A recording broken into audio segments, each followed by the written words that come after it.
So let's start. We have guest speakers who will talk on this very special and new for us theme, music and war. Yesterday we had discussion music and activism. Both these themes are very connected. And this one is maybe more personal and subjective at some points. And so let me represent you our guest, Yazan Khalili from Sonic Liberation Front and Radio Alhara. Sorry if I pronounce not correct, I think it's okay. And we also have speakers, participants of our KYUB residency, Artem from duo Desert Tape, and Anton Difterov, whose stage name Ptakh. I will give you several words to represent yourself. Yep, maybe it's not as short as I, several sentences about you, who you are, with what you work, anything you want to say. Yeah, let's start. Yazan, with you. Hello. Thank you so much. Thank you for the invitation. And first of all, I begin with wanting to showing solidarity and support to our friends and the people of Ukraine in this crazy war. And I don't know how to express it in words, because it's always hard to express solidarity in a way that affects the person that is in the crisis or in the moment of war. I am Yazan Khalili, and I am from Palestine. So the experience of war for us has been going on for nearly 75 years now. I'm born in a refugee camp in Syria, and now I'm speaking to you from Amsterdam, but not as a refugee, because we managed to go back to Palestine, and now I'm here doing my PhD in UvA, in the University of Amsterdam. But this question of solidarity, this question of how do we work in times of crisis, in times of eruption of crisis, because crisis is something that is going on all the time, but it's the kind of invisible and visible at the same time. There's the invisible crisis that is undetected, it cannot be seen, like, you know, as you are saying, losing jobs and losing ways of living that people cannot see. How can it be represented? And there is the visual aspect of the crisis, which is, you know, things that can be put on TV, and the images of war and bombings, which do not always sync together, but one is able to tell us about the other. So I will speak now about Radio Alhara. Radio Alhara is an online radio station that was established in at the beginning of the pandemic in 2020, in March, actually in 19th or 20th of March 2020. I'll share a screen just to show some visuals. Can you all see? Yeah, I hope so. Okay. So Radio Alhara is an online radio station that a group of friends, we established it as something joyful, like the pandemic is beginning and we are sitting home and we were chatting and like, shall we do a radio? Let's do a radio. And that's how the radio began. I am not a musician at all. And actually, I think my taste of music is really problematic. But my approach to the whole radio is not from music, but rather from the question of cultural structures, and how can we make structures that can survive outside of the funding systems? How can we create communal structures? How can we create structures to support each other without any financial abilities? So, and this is how Radio Alhara began, just friends coming in, we began it. This is the first logo, and Radio Alhara, Alhara means the neighborhood. So this is kind of thinking of the neighborhood as a space, as a medium where the people come in, support each other, contact each other, know each other, and build up a community. The first Radio Alhara, we were on a platform called Yamakan. It was made in Lebanon. It was established in Lebanon, in Beirut, and they made Radio Al Hayy, which also means radio, the neighborhood's radio of Beirut. Then in Tunis, they made another one, and then Radio Alhara from Palestine, which also was established on the same model of creating a platform which is accessible to the public.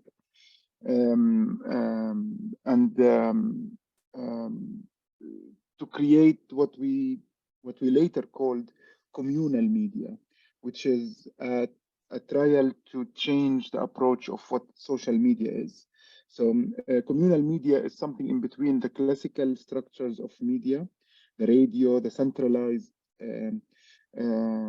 media structures like the TV channels, the radio channels that we know of the 90s and the early 2000s, and what the social media created of totally decentralized flow of information. Of course, there's centralization of data archiving and mining, but there's a flow of information that comes on these platforms, and we wanted to create something in between where there is a small community running the radio, but the programs and the content is coming from the community itself rather than us, the organizers.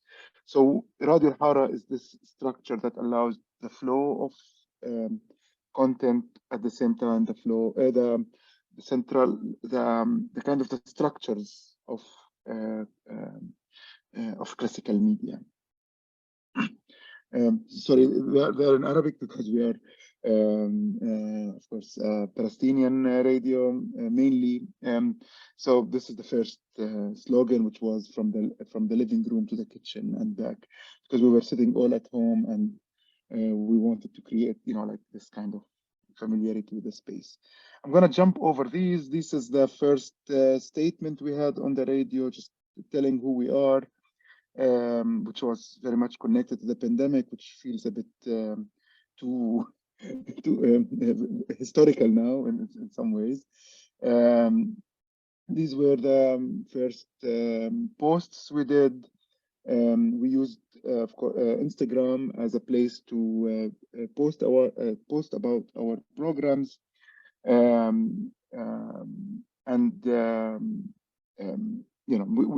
of course, we were not disconnected from social media, but we used it on to promote what we are doing on the radio itself. This is how the logo began changing. Sorry, this is because also it's from another. Okay, so I'm gonna speak about how we reached, how we came to Sonic Liberation Front. So. In June 2020, we were contacted by several activists from the US before this. So let me stay here. We were contacted by several activists from the US asking us to do a blackout of the radio, to cancel all the programs, to go in silence. Due to the Black Lives Matter events and movements,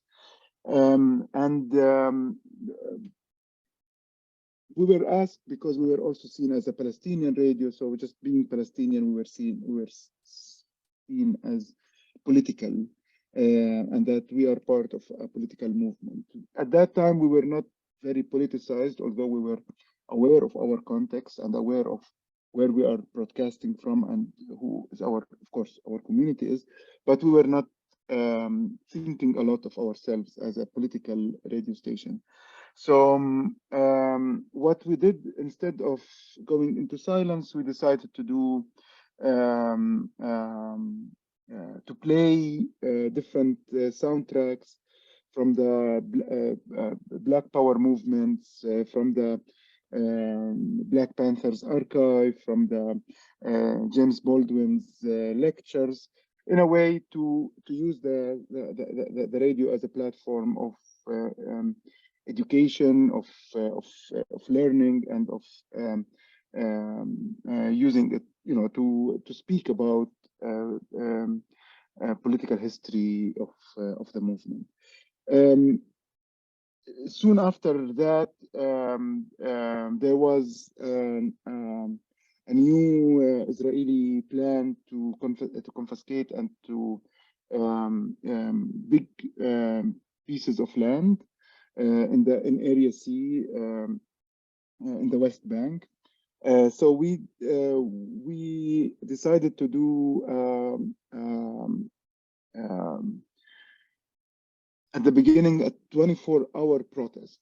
The idea was to invite different residents, different musicians that are on the radio to send us sound pieces, to send us soundtracks, or what, like music segments of their choice. Can be half an hour or 1 hour to play it on the radio. That 24 hours became 78. So for 78 hours, we stopped our programs and we played 78 programs, 78 segments, 1 hour each from around the world, that they sent their music or their compilation of music to the radio. What was happening here is something that is unusual in the Palestinian context, because usually when the radios and all the media wants to express any kind of protest or solidarity, there's one kind of music that is being played, which is like very militant, like go fight, go Palestine, like these kind of very state propaganda kind of music made in the 60s and 70s, where it becomes very redundant and very disconnected from the reality of the people, because it's just like, state-oriented, state propaganda kind of music. What happened here is a different thing, which people send any music they wanted, any music they felt they want to send, nothing related to Palestine or to showing solidarity or to politics. It can be any music, but it is the platform itself, the kind of the context and the structure of the event that made it an act of protest. So it's not the content of the music that was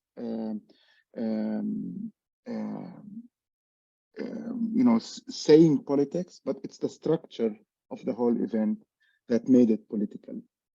And that for us was something to notice and to begin to look at, because again, we are not musicians, we are not actually coming even from media backgrounds. We are either, I'm an architect and artist, others are designers, artists, and so we were trying to understand what is this structure of media, the radio, the online radio, that can express and that can speak politics through its structures rather than only through its content. Then there was the explosion in Beirut. I think it was in August 2020 as well. And there it was a big shock for many of us who are not from Beirut, but our friends in Beirut as well. And what happened is that many friends in Beirut contacted us and said, we want to use the radio to do an event of solidarity with Beirut, but also an event to collect funds, because there was, I don't know if you know what's happening in Beirut. There's no more money left in the country, and at the same time there was the big explosion in the port, and there was a need to call for support. So friends in Beirut asked us to use the radio as a platform to call for that support, and that led to let me see, I don't remember, but how much, but some funds were raised, and the money went to support the Red Cross in Beirut and studios of artists that were destroyed in the explosion. I think something around $30,000 or something at that time. Then there was, and this is maybe the beginning of the Sonic Liberation Front here. In May 2021, there was the big attack on Gaza. There was the attack on Sheikh Jarrah in Jerusalem, on the Palestinian neighborhood. And there was the big upheaval in the Palestinian community against the Israeli occupation. And as radio members, we didn't know what to do. Like, how do we work with such a structure that is communal? But what do we do? Do we keep the same programs? Do we stop the programs? How do we engage with the huge uprising that's happening in the Palestinian society? So for a few days, we decided to go in silence, and we began thinking, because we couldn't keep the same programs. So we spoke to our community, to all the people who are sending their music, and told them we will stop the programming. We have to think. We need to know what to do. So what happened is that an artist called Dirar Kalash told us, I want to, after a few days, we came with two things. One, Dirar Kalash began sending recordings from the demonstrations in Palestine, sound recording, and we began playing them on the radio. So while that was happening, and that was where the name Sonic Liberation Front came from. These sound bits and the soundtracks of the demonstrations, Dirar Kalash called it Sonic Liberation Front, and we began playing them. At the same time, we began contacting other radio stations, online radio stations around the world, to coordinate together of what to do, how the Sonic movement can become part of, it can become a protest, an online protest, a radio protest, a music protest. We were contacting them, they were contacting us, and the Sonic Liberation Front expanded at that moment, and became not only happening on Radio Alhara, but happening on around another 50 online radios around the world. Here you can see some of the radios that joined the Sonic Liberation Front. What Sonic Liberation Front is, I'll show you here a small example. I don't know if you can see this. Yeah. Sonic Liberation Front is became a way where online radios can scale up the sonic structure and the way the voices of the protests and the voices coming from different radios can expand and reach bigger communities or larger communities.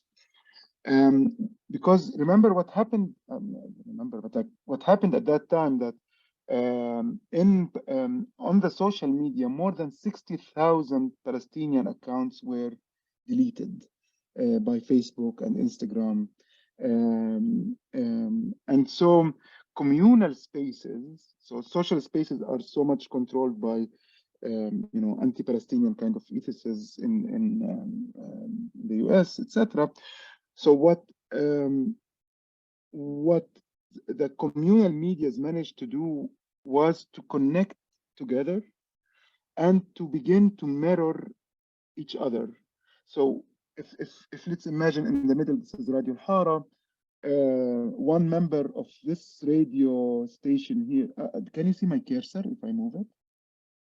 Yeah. So one member here, part of this radio, will send us their music. Okay. We will play it on the Radio Alhara, and what we are playing on Radio Alhara gets mirrored on all these other radios. So what if our community was like, I don't know, like 10,000 people who listen to Radio Alhara? At that moment, we were talking about 50 radios with all their communities listening together to the same sound, same sonic spaces, sonic content that is coming from one radio sent by one member of another radio. So in a way, what happened is a scaling up of communities, of communal spaces around the world, around what communal media can hold. Because of course, in the best moment, I think we had 50,000 listeners. That's nothing compared to what social media can do. But in a way, it created a network of solidarities that was used between different radios at that time. To show you, like, these are okay. Like then different curators and different musicians began sending their content and joining the Sonic Liberation Front by saying, okay, we want to take this day, the whole day, we will program it in solidarity with Palestine, for example. So different days, different people will take over the radio, and the same content will be mirrored on other radios around the world. Radios would curate content on Radio Alhara, Radio Alhara would curate content on other radios, etc. So like kind of a whole network that is connected and interlaced suddenly existed around the world. This is also people creating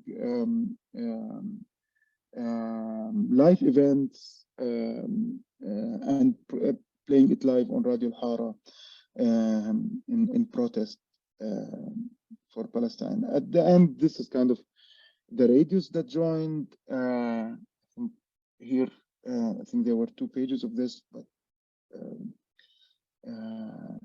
and then we decided to stop the Sonic Liberation Front, and we went back to our programs. And what we did, we continued. Maybe I'll jump to this slide. But after we stopped it, other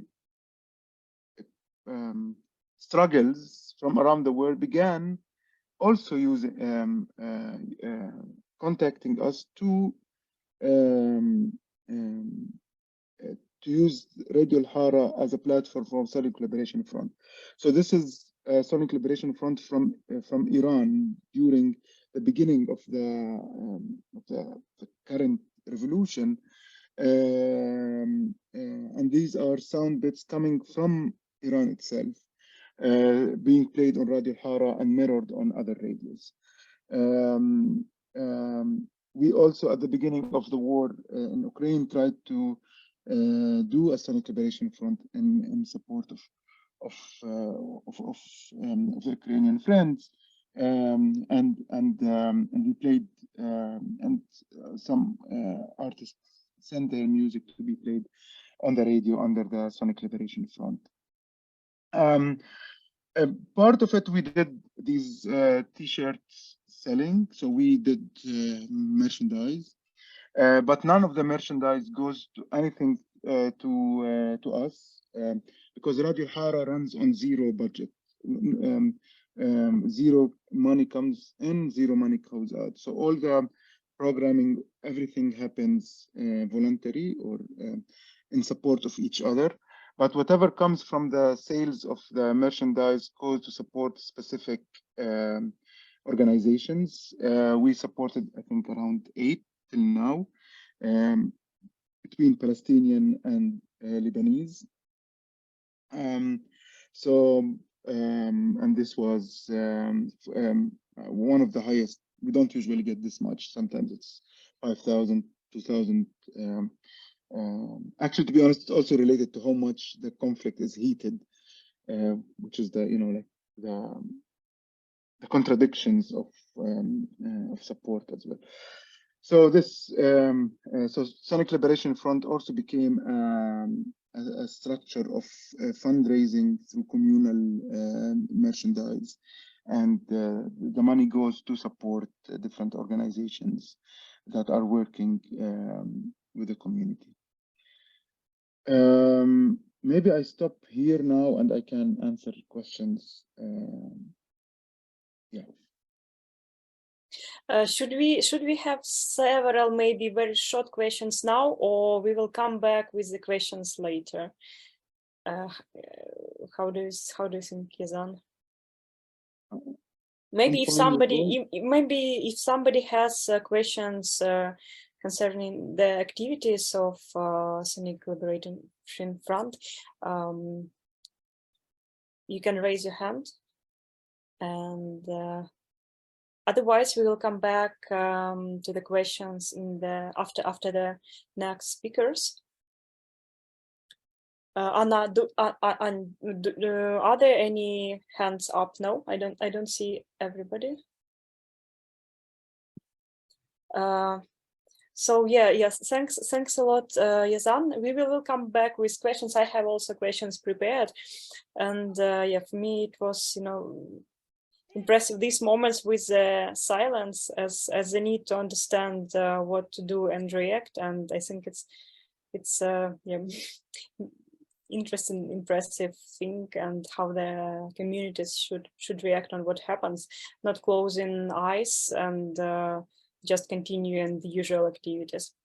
And now we will have speakers who are Ukrainian musicians, participants of the residency who stay in Ukraine, and these speakers will talk about their own personal experience. And before I will pass the word, I will give you the context that we also had the private session with a participant of the residency, and we discussed different psychological aspects, like some people feel, musicians feel hopeless and very often devaluate their activities. That is very bad, I would say. And it's in contrast, it was interesting that some people in contrast is like found themselves as a musicians, and they confirmed that they have right to do art, they have right to create music. And this is very interesting how these two polar psychology works and why this happens. And yeah, we also were talking about such things as isolation of the artists who continue staying in the country that experiences war. That is after the 2 years of the COVID, having a war, it's extremely hard, because I already feel that after the COVID years, we lost the part of our audiences, and the audience really changed. And now having the war year and not having having very rare concerts, we really lose the audience. and but having the concerts, it's also a possibility to relax and to have the word, to communicate with people, to spread the messages, statements, and that's why it's very important. And I really think that, I hope that we should work on breaking this isolation and working more with partner communities who are abroad. All the questions, we will come back to these things, to the discussion in the end, and I pass word to Artem Dizertey. Yeah, hello to everyone. I think I should start from a little introduction about me.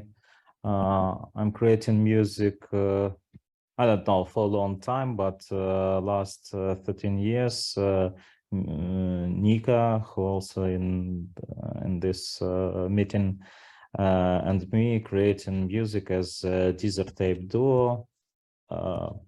We create an experimental electronic music and also try to grow the community, because found that in Kyiv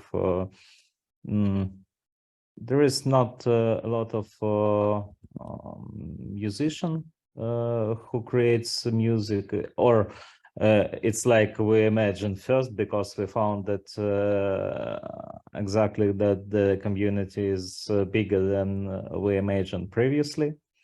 And we try to create own community to support the local experimental electronic artists for a few years, from, I don't know, for 13th year to 18th. Then we a bit burn out and switched to creating music in own studio and try to, I don't know, collaborate with other musicians on that studio and try to grow community more closely, not only with gigs and concerts, but with some private meetings and exchanging with own, I don't know, experience, playing jams and etc. So about the war, for me, the war started as for everyone Ukrainians in 9 years ago. So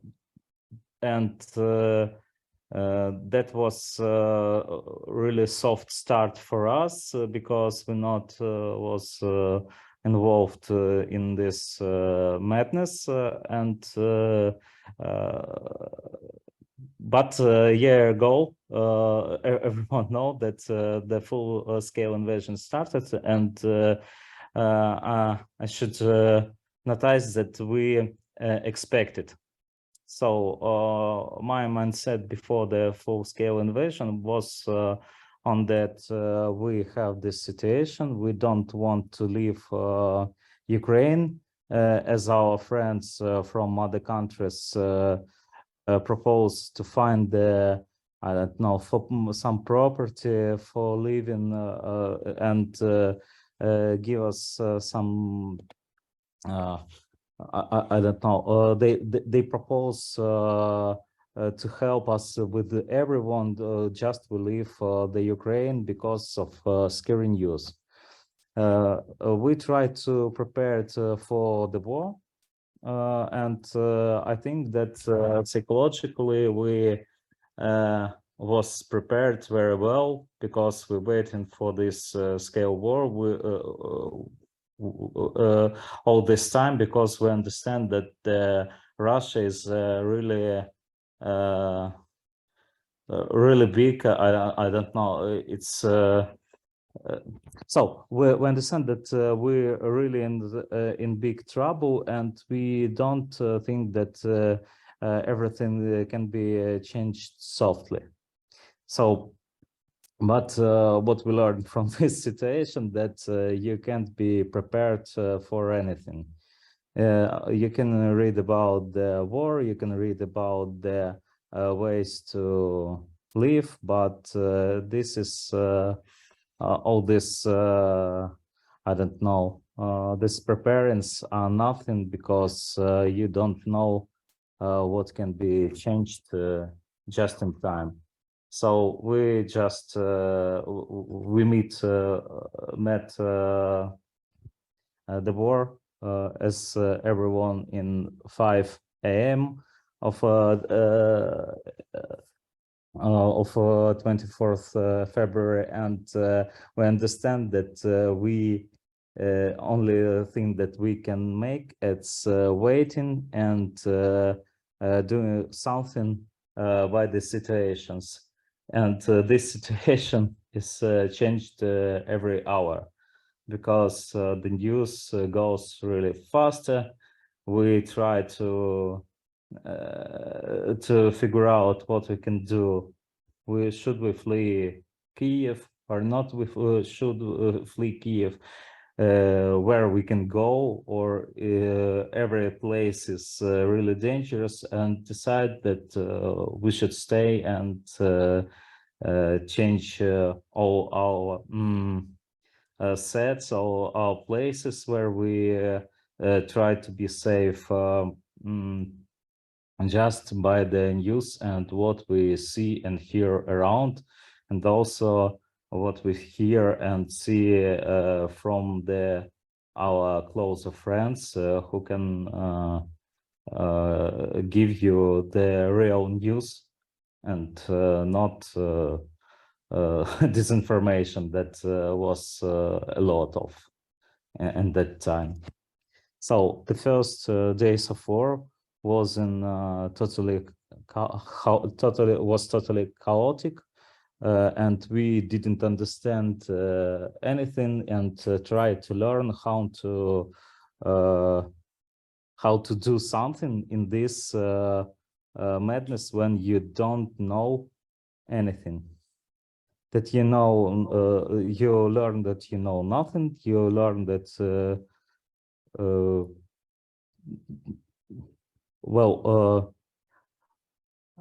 I don't know how to explain. I think that everyone who was in this situation understand this what happens, but it's try to explain that everything you know before the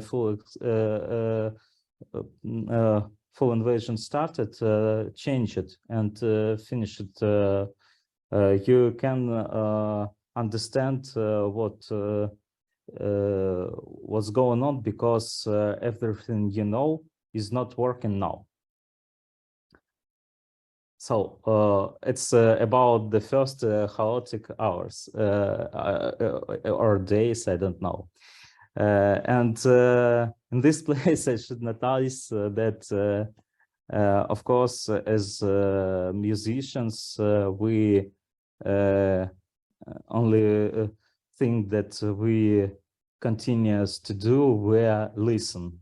But we stopped listen music. We listen all the sounds around. Exactly what I remember at 5 a.m. Of that morning, that I wake up because my phone is calling. My brother was calling to me to to tell me bad news. And first that I hear is not the phone ringing. I hear the first explosions very far from the window, and everyone I understood without the conversation by phone. And these first days we was really scared, and everything that we can listen, it was the explosions, it was the shots of rockets, of air defense, it's air raids, sirens, it was shots on the streets, during the curfew, then you can only lay on the floor in your own room, and explosions somewhere in the sky when the rockets and air defense of Kiev. I remember the really scary thing that we hear the plane, the military plane of Ukrainian forces coursed through the, I don't know, under our building very close, and that sound was really huge and scared. I don't know. When you hear it first time, you don't know what to do, where you can should go, what you should do, and of course, this is first days. You understand that what you hear, and your I don't know, your quality that you can hear a lot of sounds, and you train it for these many years, helps you to understand what's going on around. Well, then what next? Second.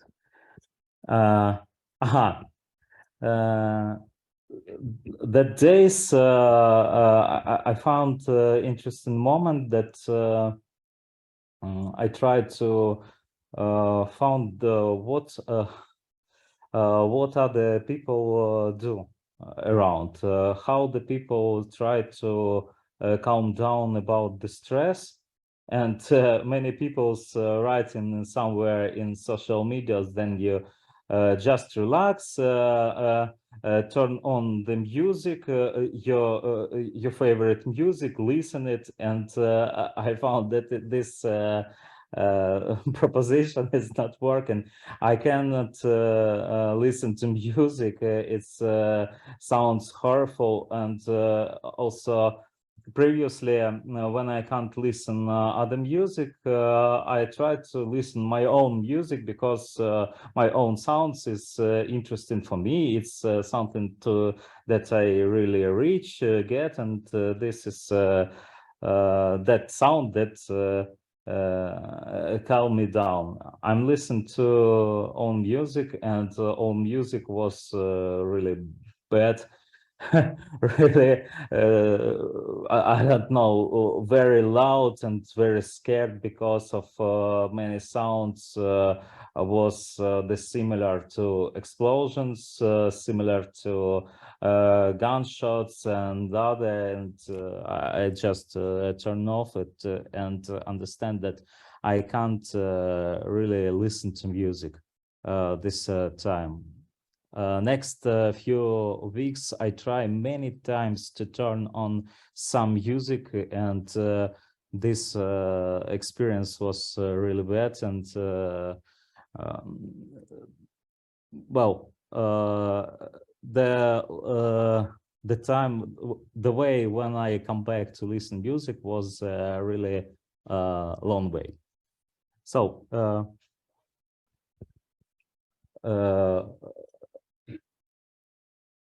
I can, so, yes, Artem, I also will, because I understand that this is very emotional experience, and yes.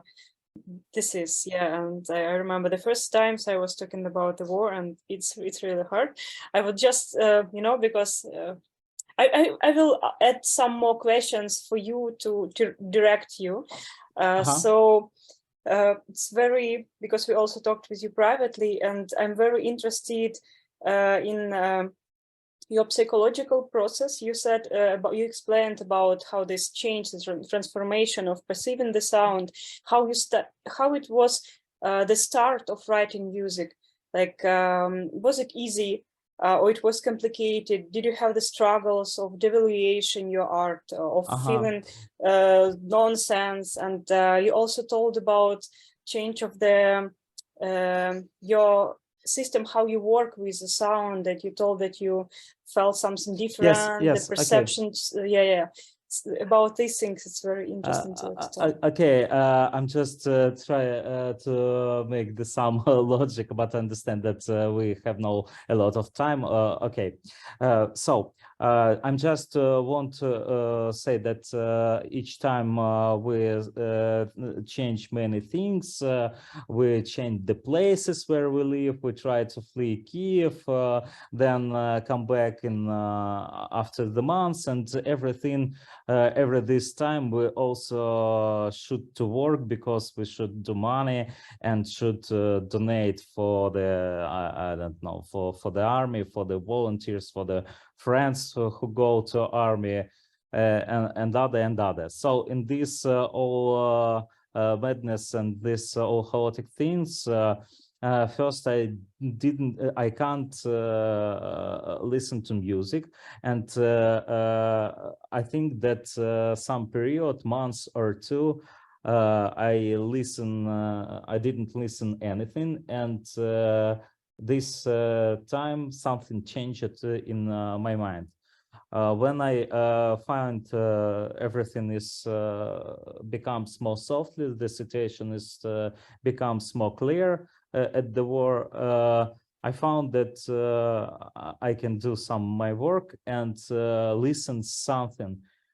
I want to listen some music, and I try a little bit. It's like it was for me like the really new experience. I found that I'm listening more carefully to each sound.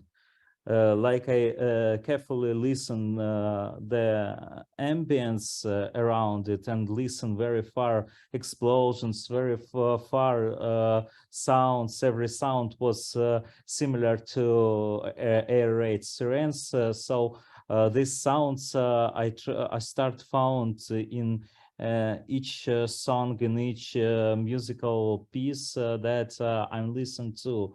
And sometimes I try to erase of these feelings, but also I found that the flexibility of my mind, of my mental set change this I don't know. Well, I become love some sounds of sirens.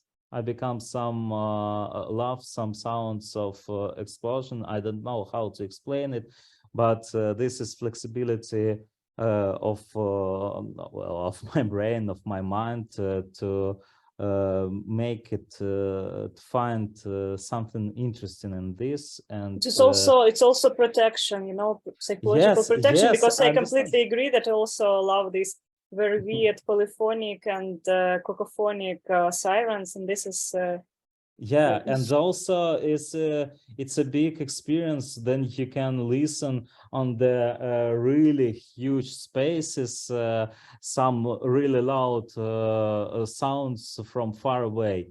It's for musician, I think it's a really interesting experience, but of course, yes, it's scary thing. No one should waiting for this, and nobody should want to listen it because it's the sound of war. But when you get in situation, you can't change it. So also, Artem, I also want to ask about your creative process, like how yes, it goes. how I start, when I start to listen to music a bit, I of course understand that I want to come back to the synthesizers, and they found that after a few months, 2 months, I like about forgot something that I made before, and I try learn my instrument like from the scratch. And in creating processes, I found that I tried to erase some sounds that I used before. It's not so harsh. Make it more clean, more soft, and as I talked about, the sound that I love found in Sounds of War.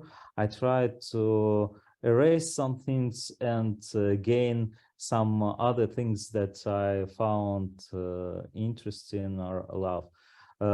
Everything, but if asked about what in some these processes to creating sound change it, I don't know what it exactly.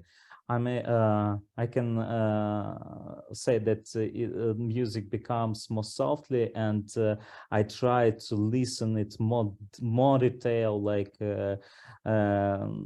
try to find and really finding some frequencies that I don't like, some timbres that I don't like or really like, and try to gain it. So, but music become softly, and I was really impressed that I can found that synthesizer that I really well know.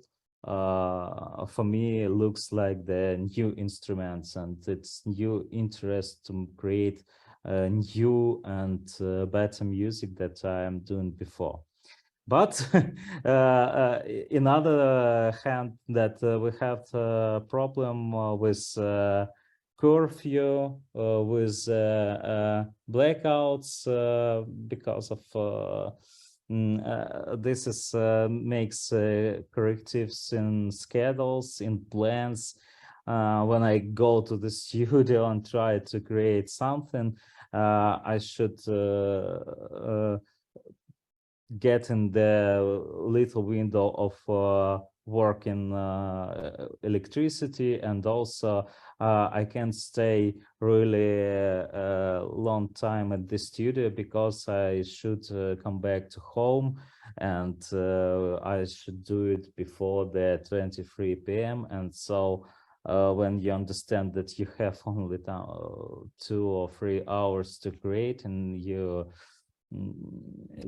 don't you're really stressful and frustrated about this, because you understand that sometimes process of creativity is changed, and this is really a bad thing that stops and makes you burn out about all the creative processes.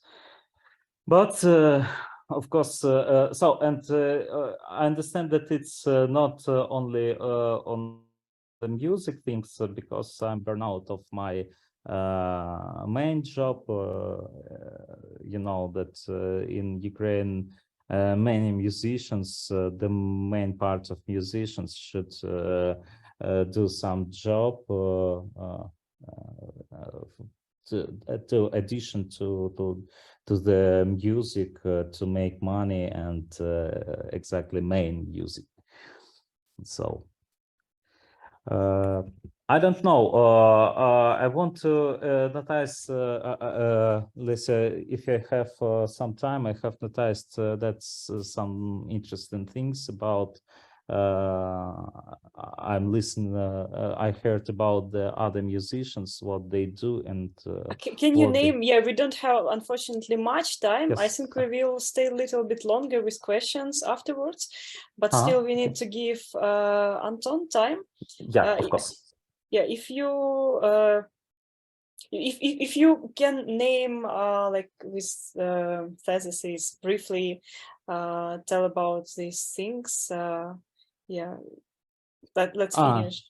So yes, okay, I will shortly say that some musicians that face in the war first time, for example, my friends from Kharkiv, like the not electronic musician, but some like folk rock humor group Seloi Люди, facing the war with the rocket punched his building, and he lost his home at first days of war. So he started to live in the subway of Kharkiv and to do the concerts of his band in the subway each day. I know that some of musicians, and I see Yura was here in chat, go to army. It's the most direct way to protect own country and so on. I don't know. I know that you, Lesia, make the community to buy something, to volunteer, and to buy some things to help people, and direct it to the militaries and other peoples to secure them. This was yesterday's music and activities.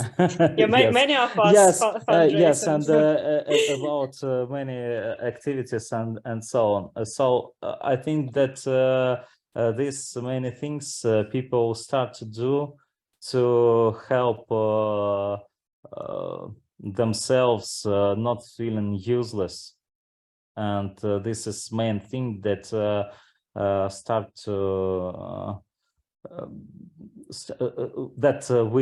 everybody start to think about what we as musician, as the pacifist, as the people who create music. And music, it's not obvious things. Music didn't tell you directly what to do and what to feel. It's something like the very transparent medium with you. So how to explain what to do, and how to explain that we are really not useless people. So we try to make something additional to our music too. And this is and when you find something that you can do, you feel better and have time to create something new in music and what you really like. This is, I need to pass the word to Anton, who is Ptakh stage name, Anton Difterov, also participant of KYUB residency. And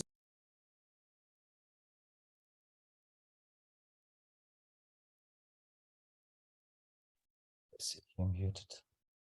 Sorry, how you feel as a, I'm interested in your artistic process, how you feel as musicians, your challenges or no challenges creating art during this year. Maybe also to talk, I will combine these questions with the questions I also wanted to ask audience. Can you name current needs of you personally as musician, or maybe name the current needs of Ukrainian community of musicians? As I said, that for me, one of the main problems is isolation of artists and feeling of being disconnected from their world artistic processes now. And other things. So password to Anton Difterov. Hello, everyone.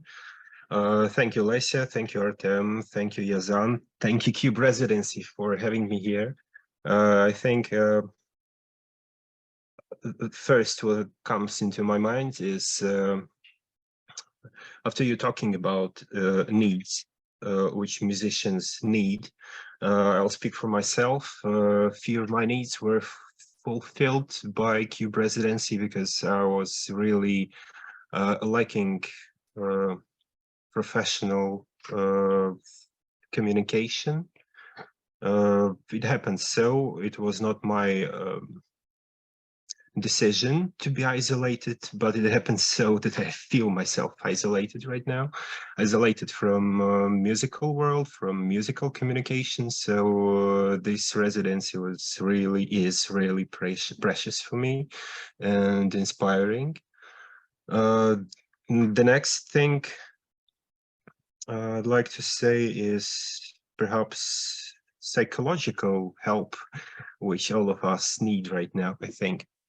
after Artem's words about his own experience being here in Kiev since the first day of the full-scale invasion. Unfortunately, I don't think these memories vanish without any consequences. So I'm saying like this because my memories about revolution of dignity, about Maidan, are fresh enough, and I think I faced something similar during these days of winter 2013 and 2014. So I thought at the time prepared a little bit to full-scale invasion, and I already know what to do. I already faced something similar, like feeling myself helpless and useless, but no. Like Artem said, yes, you are trying to be ready to prepare yourself, but no, that doesn't work. That's a totally new experience. Yes, of course, your psychological defense you built before the invasion makes sense, but it's not enough. My personal story begins like for the Ukrainians being in Ukraine on 24th of February at 5 a.m. I was asleep, but my wife turned me up saying that she's scared. So that's the moment I understood for myself that yes, probably we'll have to move, because my wife and our small son, who was just 1 month old at that moment, were like priority number one for me. I mean, their safety. It happened so that my native town is Uzhgorod. It's one of the most western points of Ukrainian geography. So we decided to move there. Probably with the intention of, for them, I mean my wife and son, to move further abroad. That's what we did, actually. I can't remember exactly the day, but it was about a few days of road for us. That was really tough till we came to Uzhgorod, and after Uzhgorod, happily, Uzhgorod is on the border with Slovakia, so we went to this border by feet. That was really ironic. But yes, my wife and son left, and I left in Uzhgorod. I'm registered in the army office there. Like professional soldiers told me that when army needs you, they will call you. That's the second reason I felt useless, because music, what kind of music you can think about when it's when your country is at war, and the second thing that even army doesn't need you. I mean, my left eye is almost blind. I'm asthmatic, so you're not the one to trust your own life to the guy like I am. But again, probably it's like, it can sound like cynic or something. I was lucky to become a volunteer. I mean, to help people. I didn't even have to figure out how can I help, because being someone in Uzhgorod was very popular these days, because a lot of people were moving to the Western Ukraine. For many reasons. Someone wanted to stay there and to wait. Someone wanted to use it as a point to move further abroad. So many people needed any accommodation, and that's how my everyday started. I think it lasted till April. Every day, like few messages, like, hi, hello, where are you? I'm in Uzhgorod. Ah, okay, I'm in Uzhgorod as well. Could you find something for us to stay, please? Our flat, I mean, the flat where my sister and her husband live was almost every day, accepting some people who were, like I said, moving for many various reasons.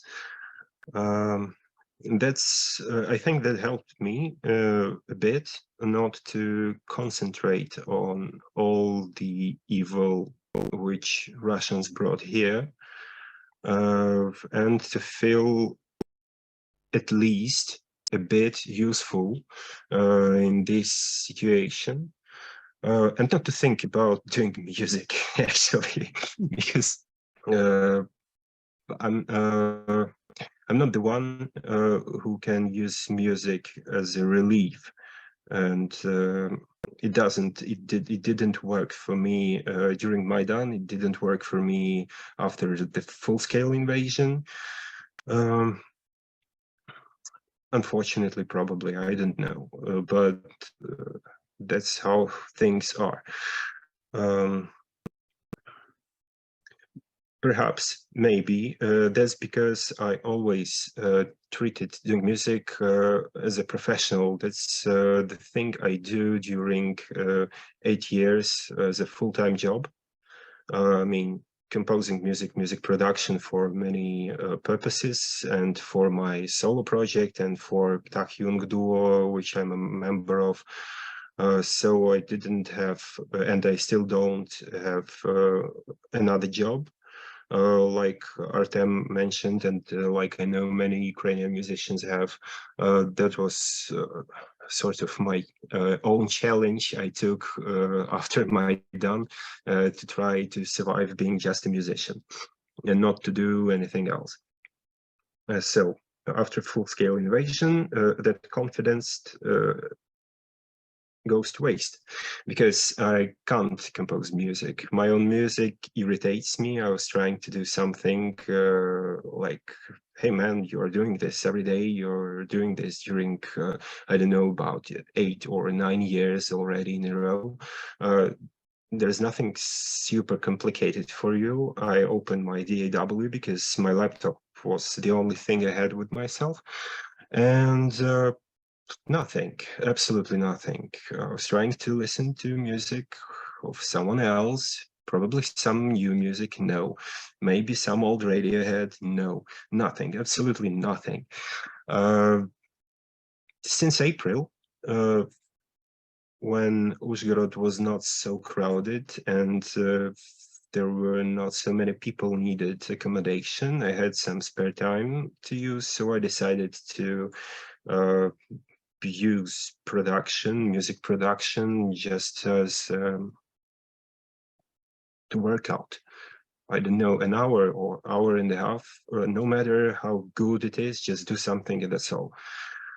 Probably that helped, because after a few weeks, I got a message from the coordinator of a festival, Bouquet Festival. She offered to perform at their festival, and what I said, being so unconfident in what I do, like, yes, of course. And that was kind of a situation when you're saying yes and think of how to do it afterwards. So that was what I did. But again, the motivation, I think the motivation appeared, and it really helped me to get myself out of this pit and to start working on something I can see in nearest future, not doing abstract music, but something exact. And that's when I decided, probably you may call it an escapism, but this idea seemed to me like nice and perspective, to make some vision of future Ukraine after the war ends, after Ukraine wins. How will Ukrainian cities, which are still under shelling, which are still bombed, which are still under destruction by Russian army, how will they reconstruct? How will they be built again? That's what I wanted to describe in my music. And that's the moment I could say that the therapy began. So probably I'm not fair enough saying that music is was not a therapy for me till a certain moment. After this moment, it gave me sort of a motivation to work, to continue working. So that was Bouquet Festival. I've done a totally new program. It happens so that it doesn't have any drums inside. I used to make dance music before, but this year, I mean, 2022, was hard to imagine for me making dance music. That's why I focused on harmonies and compositional form. These are things which I was always fond of. So I decided to concentrate on what I'm really interested in and to leave everything else behind. But the second thing I'd like to mention is more important for me regarding to music, how it can change, how it can affect things around, how it can help other people.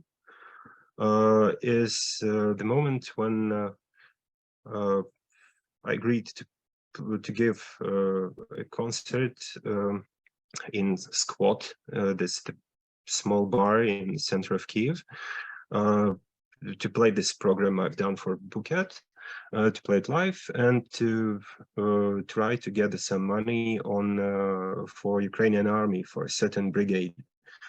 Of course, I said yes.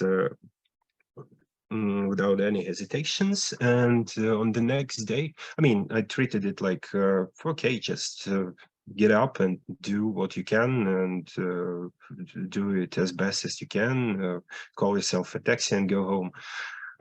So that's what I did. And on the next day, the owner of this bar told me that we gathered more than 45,000 hryvnias for army, and I can't describe how happy I was, because that was the first situation which showed me personally that my music, any music, can help Ukrainian army, can help people with arms who are defending our dignity, our history, our people, our land. And now here I am with my music, gaining money for them to make their living a bit easier. So that was my point. I was leading to all this time that can really work, and it really inspired me to continue what I do and not to like put my hands down. So I think that I almost finished. Maybe you have questions to remind me what I didn't say, but I wanted to. Let's receive the questions from the audience, because I'm sure everybody has many questions in the head. Or no? Everyone understands everything.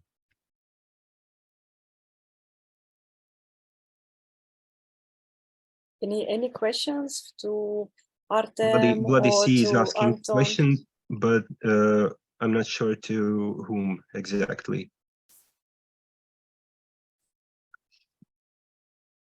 As I understand, it's Okay. for you. Yes, he is asking me.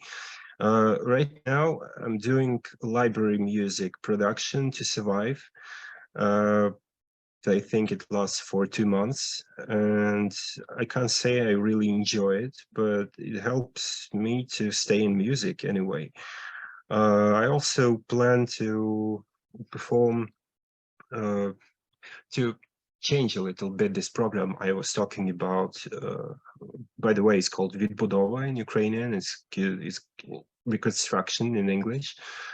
I plan to reform it a little bit and perform it hopefully at the end of January again. No more plans for now. I mean, all this year, the whole past year, I live like a butterfly just today. I'm really scared to plan anything and to promise anything to anyone because, again, like Artem said, with blackouts, with shellings, you don't belong to yourself. You don't, I mean, you can't plan something for a month or 2 months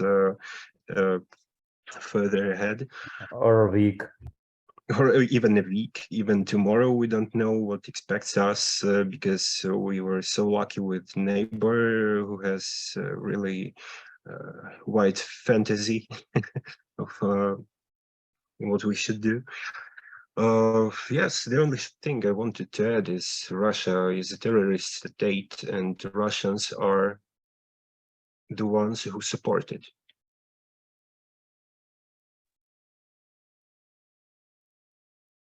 I have a question to Yazan. I think I will start with you.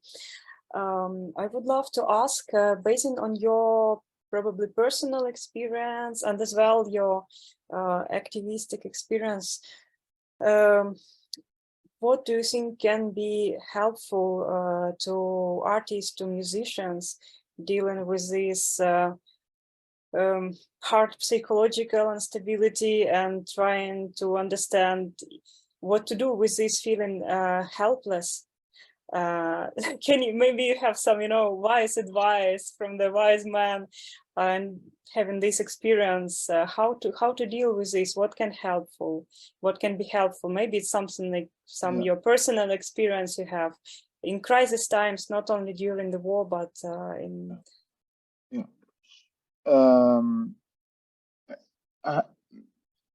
I don't know.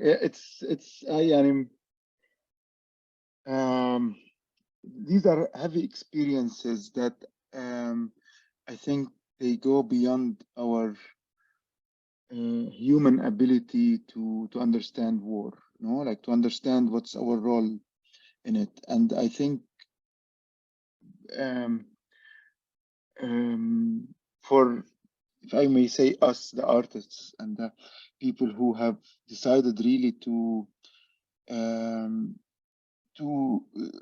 work around the human experience, like art at the end is that condensation of human experience.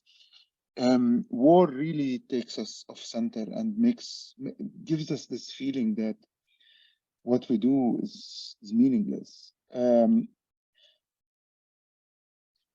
Which I wouldn't say. I'm trying to remember exactly what happened. I was in 2002 when the second Intifada began, and the bombing of and the invasion of the cities in Palestine began, and we witnessed all these tanks in our neighborhoods, and the curfews and the bombing and the soldiers, and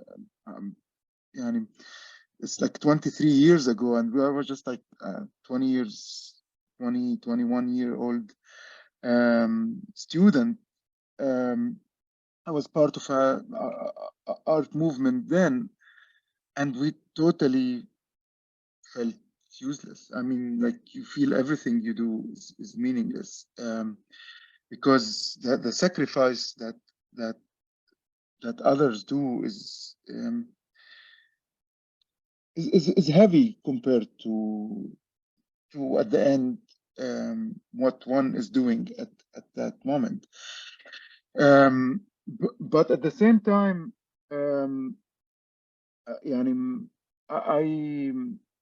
I remember there's a beautiful letter that Yazan Khalili, one of the Palestinian novelists, wrote to his niece during war, that the role of the artist in the time of war is to absorb everything like a sponge, in a way, like you need to absorb it all, to witness it all, to be able to later express the human sacrifice that has been done. And that's, to think, to experience this, to be not only as a witness, but to an active witness, a witness that is looking at all the details, that's collecting everything, that's absorbing everything, and take the task of expressing it all in a later time where there is a space for art in a way. I think that's something that the artists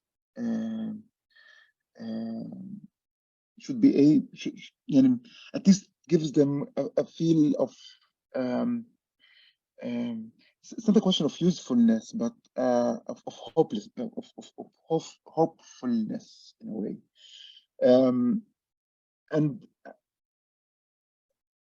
And being in war is a very extreme experience. I don't think one can simply understand what to do. It's overwhelming in many ways, but it's overwhelming in all aspects of life as well. The experience of self-liberation front came fast for us because, how to say it, maybe I don't want to sound, we became so, war became so normalized in our lives that we immediately are able to move into structures or to move into things that maybe we were far from it. Like we were not in Sheikh Jarrah or in Gaza. I recently invited a group of artists from Gaza. We were part in Documenta, and we invited them, and we worked with their archive and their stories. And they said something very interesting, that if you look at the trajectory of their exhibitions and works, and even individual works, you always see a gap, like a 2-year gap after a 1 month of bombing of Gaza. And they say this 2 years of gap of art practice is filled with questions. Do we stay? Do we leave? Do we still do art? Is art still necessary? Is the way we are doing art makes sense? Should we change the way we do art? These questions for them are part of the war itself, and yeah, it's, I don't know. I think there's so much literature and so much questions about art in the time of war that it makes it really one of the most intense human experiences, because it's filled with questions about what do we do and why do we do it, beyond the question of how do we live out from it, because that's, I think, another level as well of questions, but it's maybe more existential questions that are the hardest to deal with. Yeah, I don't know. I'm so. I'm hearing the friends speaking here makes it really it reminds me of these moments during the invasions that really, yeah, I don't know. I'm sorry. Language also. Thank you, Yazan. Yeah, yes. Thanks a lot. We also have other questions. I noticed everybody who has raised their hand. Let's start with Nata, then Yuri, and then we also have the question in the chat. Nata? Yeah, hi. Hello, people. First of all, thank you all the speakers. It was amazing to hear your first of all, the story of from Palestine. It was really incredible. I've been in Palestine, and I was totally impressed how you people what trying to create your own movement there, and free Palestine. And I do hope that all this crazy stuff will finish soon, and peaceful sky for all of us. So my question now is to guys from Ukraine, and I wanted to ask you whether are you thinking right now about trying to somehow sorry, I'm a little bit overwhelmed also. Are you trying to reach some kind of organizations from not from Ukraine, but like from the Europe, in order to try to perform now, not just in the Europe but also abroad, in order to collect money, but also like to spread Ukrainian culture and like Ukrainian sound, and how it is working for you now? And do you feel that do you feel the need to do this, and are you looking for something? Okay, I think I can answer about me personally, that I'm not really, I don't know, it's not, I don't say that it's interesting or nor not interesting for me, but I don't looking for the ways to leave Ukraine really, and because I understand that this is another hard way to make something.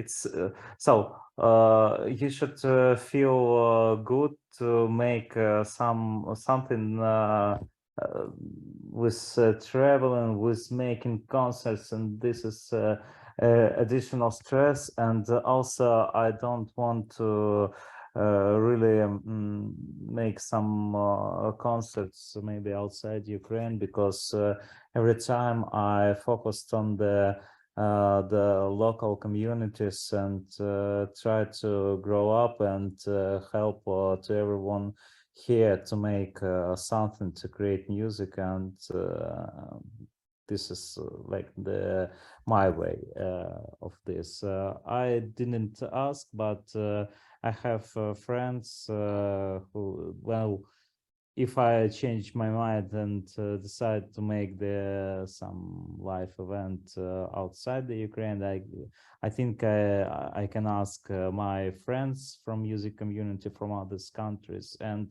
can find this. But what I have to notice, that to spread the Ukrainian culture, now the really big interest for all Ukrainian artists or all Ukrainian music, and people asking and finding, and try to make some interview, make the podcasts, and sometimes well, we have the few requests for send tracks or send sets of own music, and creating some words interview to spread some music, to spread some Ukrainian culture and own feelings about anything about you can tell about the Ukraine, about the war, and about the culture. Anton, will you answer also?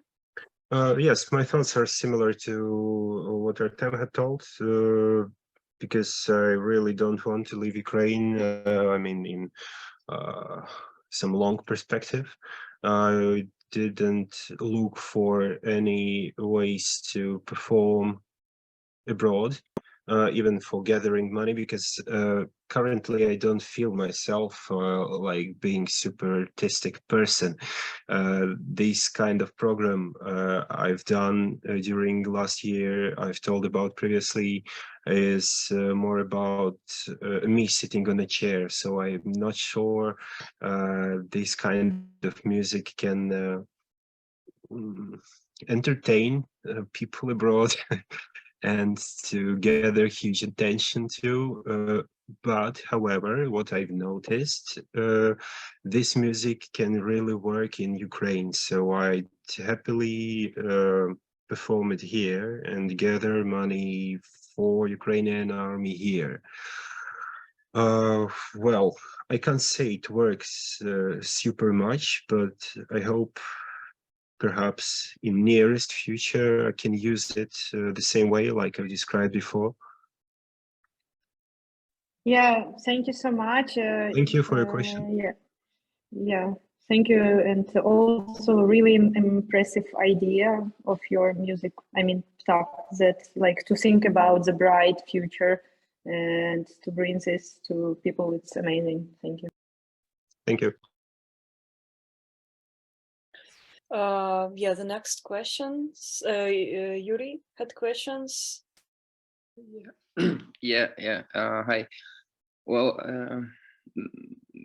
a lot of you, actually all of you mentioned that during those like bombings and war times, you know, the first shock that you have, and there's a feeling that music is kind of not the thing that you think about right now, and then it you kind of get back to this because as a like musicians or people somehow related to the sound culture, you can't like live without it, and then you come back to it again. And how, like, I just got back to making music maybe like 2 months ago, and I felt that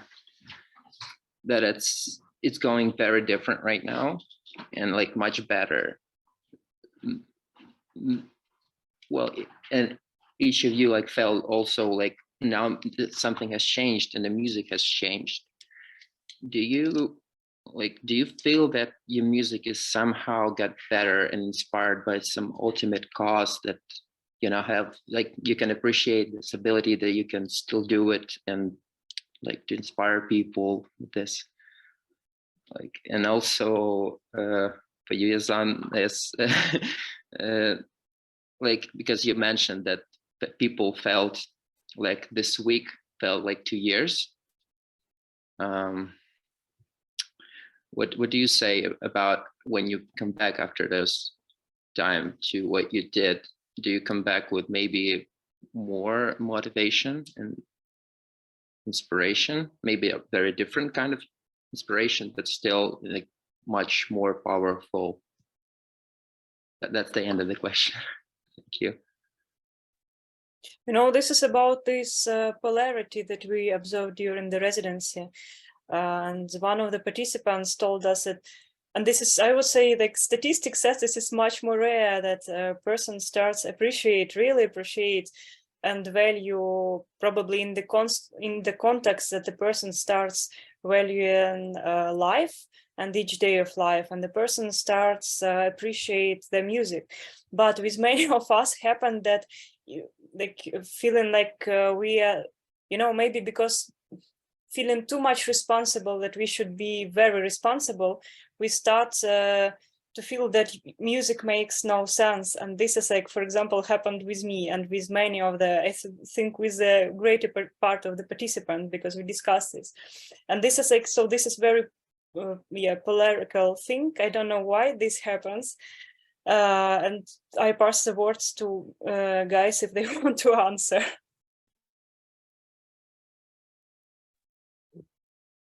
Well, I can answer that.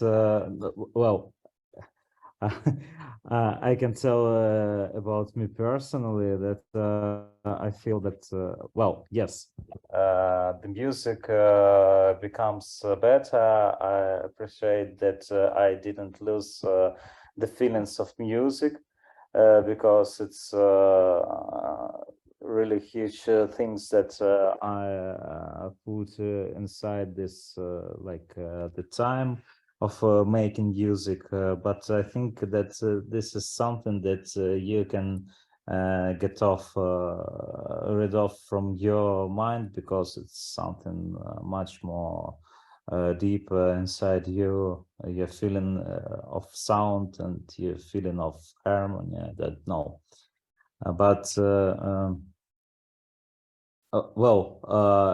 Is music meaningless or useful, not useful thing? I'm not sure, because music can create some emotions, feelings of something that you can't find the words to describe these feelings, and sometimes you need to add some words to explain it.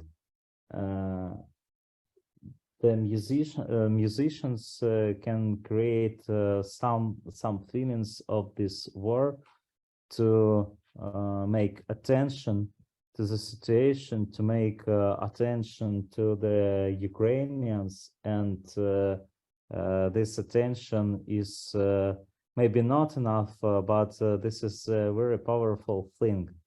And if you have some attention to music, people interested not only about music, but about the person who created, and want to know many new information about what people can say about this music. And if you just add in some text about the message that you want to I don't know, to spread for the people, to your music, this is the thing that creates something useful. So music is not useful, but of course now the time to make more actively combine this music with really things that you're thinking about, and that you can spread, and you can give to other people who with attentionally listen to you. So I think that the main message now that we should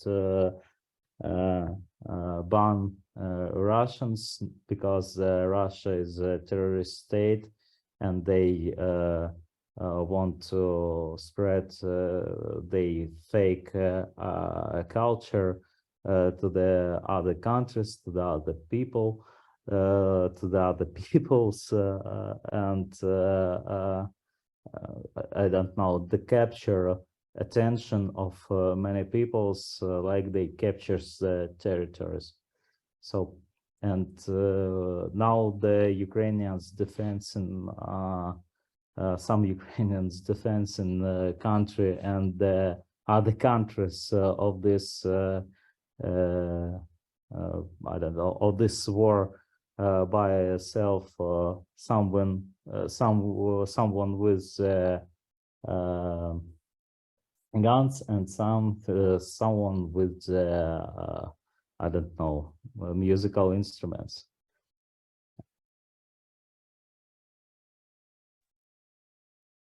Yeah, Anton, you want to answer? Yeah, I'd like to add that my personal experience was, again, like I've told, I was outside Kiev, so many of my synths and other instruments, almost all of them, were here, so I didn't use them, and I came to an idea that I even don't need them at the moment. Right now, when I'm back to Kiev, I still didn't unpack them from the hard case they're packed in, because blackout can happen again anytime.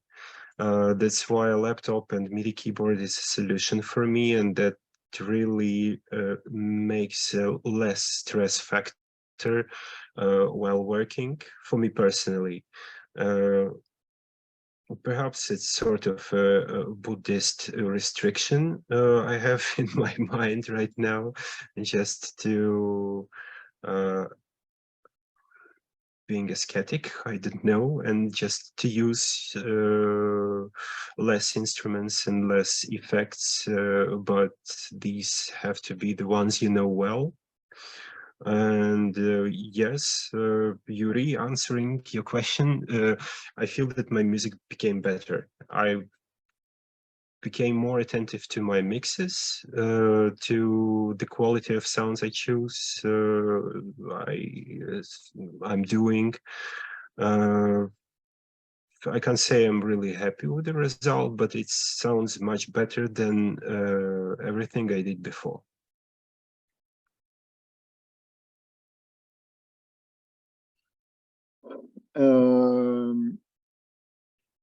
I think, you know, war is a context at the end,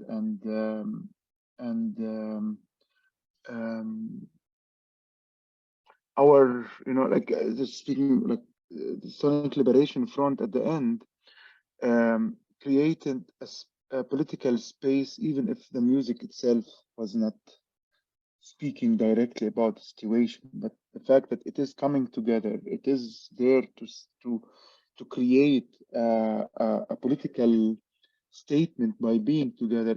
It held this. It became political. No, it became part of the struggle.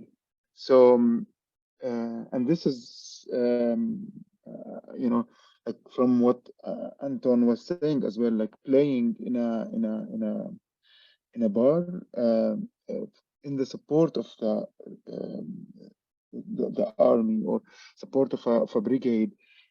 What, you know, that in itself, regardless of what the music is exactly, creates significance and to create meaning for the work, and that's important to understand now. What is the context that art is being produced in, and of course that creates a kind of also a struggle inside the artist. Am I, you know, like, again, speaking from the Palestinian perspective, and I can generalize it to every artist that comes from a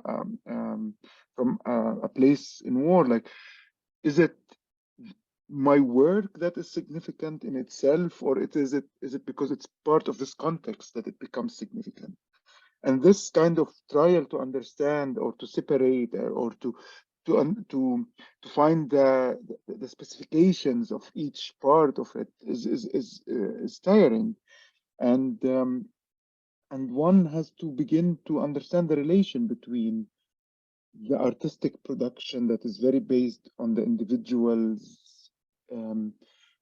artistic visions and experiences, and the general context that these experiences are being produced in. And it's tricky, and it's tiring, but it is the situation at the end that we cannot disconnect from.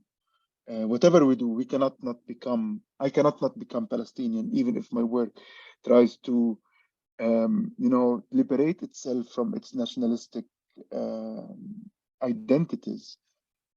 But the context that it is being seen in always brings it back to that to that situation, to that reality. So in a way, how do we, I would say, how do we fail in fulfilling, intentionally fail? No, like you do it and you fail in it, intentionally fail in producing what is expected to be produced. This is the maybe when things are less intense now in Ukraine, I think one can think of that kind of failure as a way to move forward. Yeah, I don't know if that answers.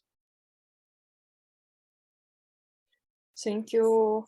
Maybe the last question or two, and we should slowly start, not big questions. Do we have any? Yeah, it was again very emotional talk.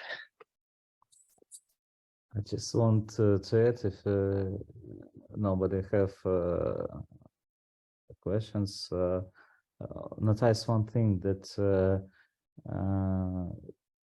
we talk about the people who, well, we talk as the people who created music previously before the war, and tell about the dynamics, like it's our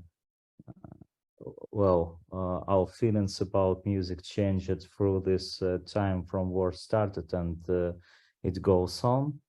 But we should find some interesting feelings that the people who previously not do music find the way that music can be safe for them.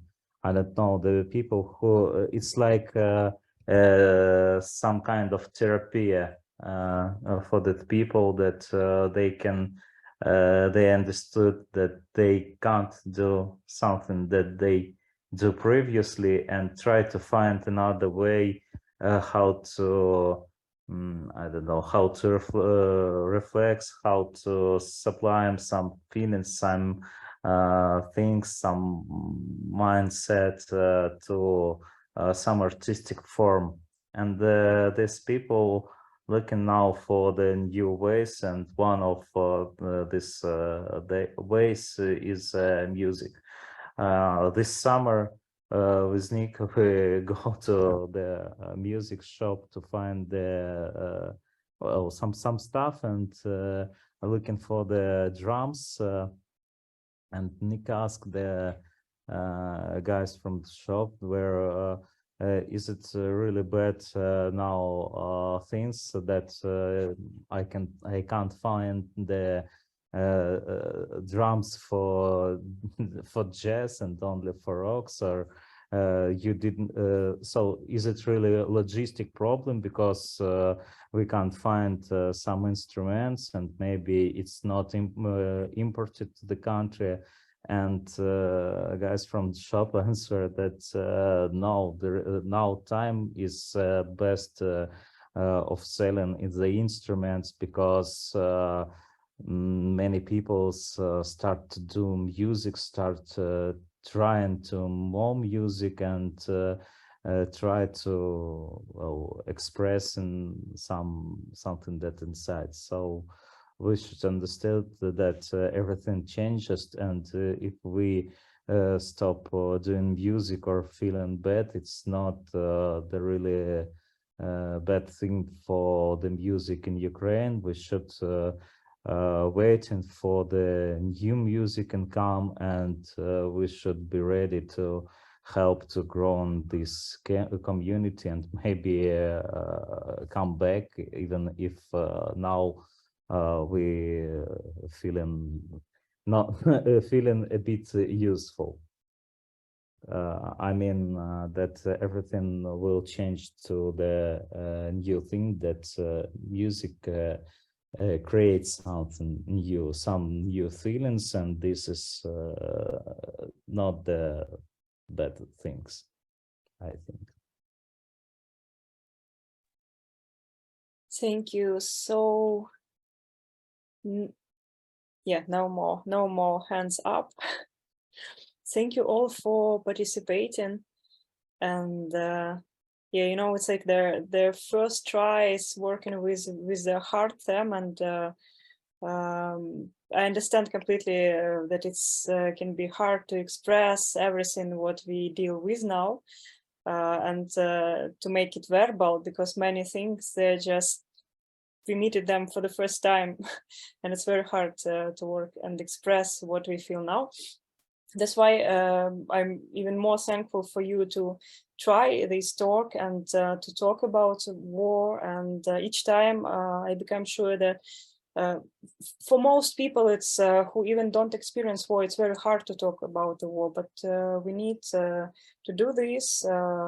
Yeah. Thank you for participating. We will have this recording later on our website. And those who joined us not from the beginning, you can also follow. Yeah, thanks Yazan, thanks a lot for joining us. Thank you Anton, thank you Artem, all participants. yeah, be safe, stay safe, and keep in touch. Thanks, everyone. Thank you, and Bye-bye. all the best. Thank you. Take care. In solidarity. Bye bye. Ciao.